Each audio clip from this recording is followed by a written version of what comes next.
Hey guys, welcome back to another video. My name's Ashley, and if this is your first time on my YouTube channel, hi, hello, welcome. So in today's video, I'm going to be talking about timeless versus trendy. I'm super excited to talk about this. So I have a whole little list I'm going to talk about, and I'm going to give you a rundown and explain what they actually mean. So yeah, let's just get started. So the first one is timeless. Timeless is something that is classic and something that like never goes out of style and it's always with us, the word kind of speaks for itself. It's timeless, timelessly, and it has its practicality and necessities.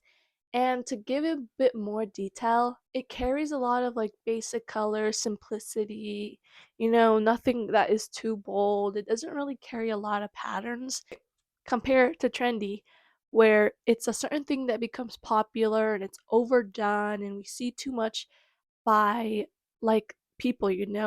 It's a very distinct thing that we see over and over and over.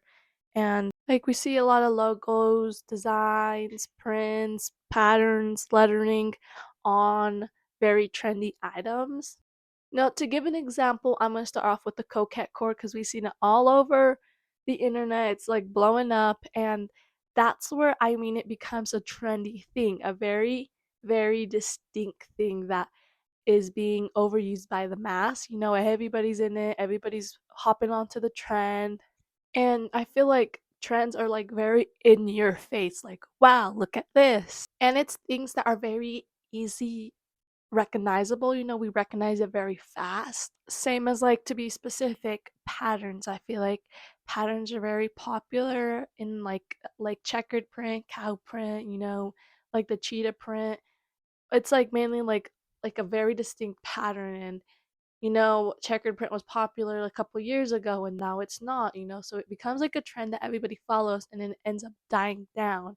And it's very a bold like look at this item. Even like certain graphics, that's why I mentioned like logos and like prints. Like once you see one thing over and over and over and it's very noticeable, that's when it becomes trendy. That's why I feel like timeless doesn't really carry any of those really noticeable items. And I feel like that's why people call it more timeless because it always sticks with us instead of like when trends they end up dying down and we don't see them as often anymore compared to timeless where something always sticks with us. For an example, I feel like on me, this little cardigan right here is timeless. It is a very popular item I'm seeing, but it can be also a staple piece. That's why I feel like it doesn't really carry any patterns. The colors aren't really bold. That's why I feel like it's not trendy. I mean, it is, but at the same time, it's a very timeless item. Such as like I feel like denim is one of them where they can be both. I feel like depending on like the color and like the style, I feel like if you see those oversaturated, washed out, different style cut colored denim, end up becoming sometimes trendy. I've seen a certain pair of like really saturated pants or something like that. I can't remember what they are, but they're very popular. But compared to like Levi's, like the 501s where they're very classic. And I feel like even the cutout can also, play a role. I feel like we've seen very, very baggy jeans and like maybe they're popular in the 80s and now they're coming back. But in the long run, if you think about it, straight legged pants were always with us, same as like skinny jeans. Skinny jeans had their little era and their little moment where they were very, very popular. And now they're like dying down basically. I feel like people are trying to bring it back, but and like something that becomes trendy such as like let's bring another example, the Adidas Sambas. There is trendy and timeless in it. I feel like depending on the color can make a difference too. It plays a role in this, such as like I feel like if you see like the silver ones, the really bright red ones, like the yellow or like different colors that are very bold in your face compared to like the simple black and white Adidas Sambas. They've been with us for a while compared to the new ones that are coming out with different colors, the very bright pink ones. And I feel like also color can end up being trendy.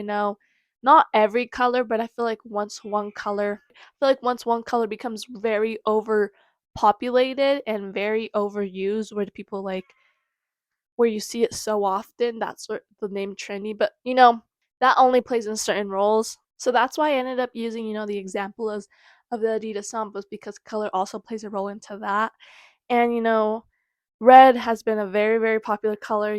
Red's always been on us, but for right now, I feel like I've seen red and like people are doing like the baby pink and the baby blue. They're becoming very overworn at some point. They're gonna be overworn. But keep in mind it's okay to have some color in your outfits. Only wearing like neutral or dark colors isn't always gonna benefit. It's always good to have colors in your wardrobe, but not too many to the point where, it ends up being really hard to style certain items with certain things because they only go with certain clothing items and they don't really go with everything. That's where, you know, I feel like the trendy part comes in. You hop onto all these trends and your clothing is just full of all these trends, but and you think about it, only certain things go with certain clothing and only certain stuff match with certain other stuff, but I feel like if you also balance out your wardrobe, it's very helpful. Such as I feel like tops also can be both categories, trendy and timeless, compared. So like an example, as I talked about corset tops at one point in my videos, they're very trendy, they're very a distinct thing. You see them a lot, they're overworn. Oh, like all people, like everyone's like wearing corset tops compared to like a basic simple tank top or something like that, where it isn't as very noticeable or very, like, oh look. And I feel like, corset tops have been with us for years, but I feel like at some point they end up spiking up and being very popular, and that's where the word trendiness comes in, compared to like timeless, where it's like a simple basic tank top and it's always been with us. And I feel like when I've seen, like, for an example, another example, bows have been very, very trendy.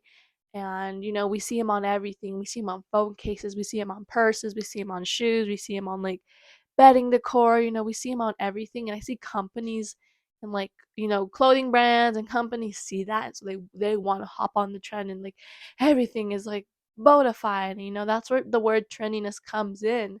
And it's very used a lot, overworn. And things can also be worn by people in a certain time and it can be stylish, not trendy. But I feel like when a certain thing and a certain item becomes very noticeable and distinct, that's where the word trend comes in. It's very overworn, very overused. You can be stylish and carry, staple pieces in your wardrobe. I feel like that's very helpful. Instead of carrying only trendy items, carrying staple pieces in your wardrobe can be very helpful to you in the long run. And in the future, that's why people always end up using the term timeless capsule wardrobe, or capsule wardrobe, because they always end up finding items they know that will be stylish and will be timeless instead of items that will only be trending, only stick with a certain era. So to summarize this all, I feel like to have a good balance, you need a ratio in your wardrobe. Have some basics, have some staple items. Being able to balance it out and not always have one certain thing, and then them always. But I'm not saying that trendy items is a bad thing. We could always hop on trends, but let's just not hop on all of the trends. There's some trends I've hopped on, but I haven't been on all of them, but still I'm able to balance out my wardrobe. So I'm not being a negative to anything about hopping on trends, only being timeless and only being basic. No, having a ratio, having a balance is perfect for having a good, stable wardrobe. That's basically it. Hopefully this helped you understand the differences between both of them. And yeah, if you like this, I would appreciate if you gave it a big thumbs up and subscribe. And yeah, stay tuned for more videos. And I'll catch you guys next time. See ya!